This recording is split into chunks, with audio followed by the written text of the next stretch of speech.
يا عبادي الذين آمنوا إن أرضي واسعة فإياي فاعبدون كل نفس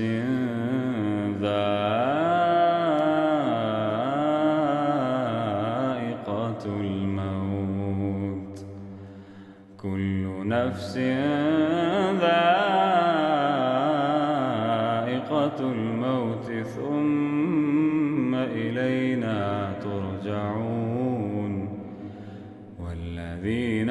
آمنوا وعملوا الصالحات لنبوئنهم من الجنة غرفا تجري من تحتها الأنهار خالدين فيها نعم أجر العاملين.